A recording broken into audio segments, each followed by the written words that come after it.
Yeah. So what does it take to really be a great video game voice? What do you think are some of the characteristics that you need to have? You need to be a gamer, or at least know the genre.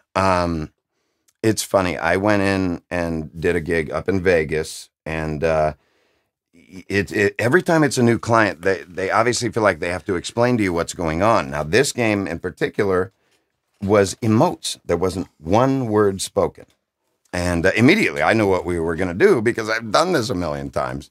But he started to tell me, okay, so we have to sort of convey things through grunts. And I said, yeah, we're doing emotes. And he's like, yeah. And he said, okay, so we're going to start. And I said, we're going to do attacks. We're going to do taking damage. We're going to do kills. We're going to do character select screen. And he was like, yeah, okay, let's go. And I think he booked me for 2 hours and we were done in a half an hour. And as you guys know, I mean, if you can solve a problem, if you can go in there and get it done as quickly as possible, you know, be on time, be brilliant, be gone, they're going to call you back.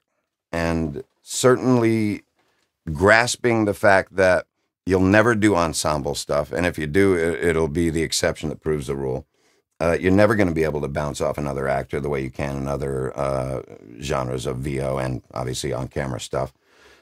Because they have to be able to lift these lines most times and place them in different parts of the game. And just knowing things like proximity. For instance, The Wolf Among Us, the game that I was mentioning earlier, that Dave is the bad guy in, and I'm the main character for Telltale. Very story-driven, very dialogue-heavy. A lot of the proximity is just right here, like you and me. Mm-hmm. Telltale loves realness. They don't want loud cartoonishness. So you've got to grasp that, okay, this is the way I need to do this and keep it up, maintain it, hold on to the vibe and the feeling, as opposed to a game like League of Legends where it is all one proximity. It's generally me to your door, which is about 10 feet. So you're not screaming, but you're saying it loud enough to say, I will kill you. And holding it up and keeping, you know, pretty much a steady tone and pace and everything else. So you need to know how games differ, how the VO is going to be used. A big part of it is emotes.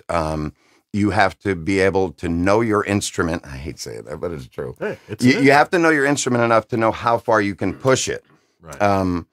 I hear a lot of actors complain, you know, oh my God, they, you know, they're tearing my throat apart and they're asking too much of me and not paying me enough.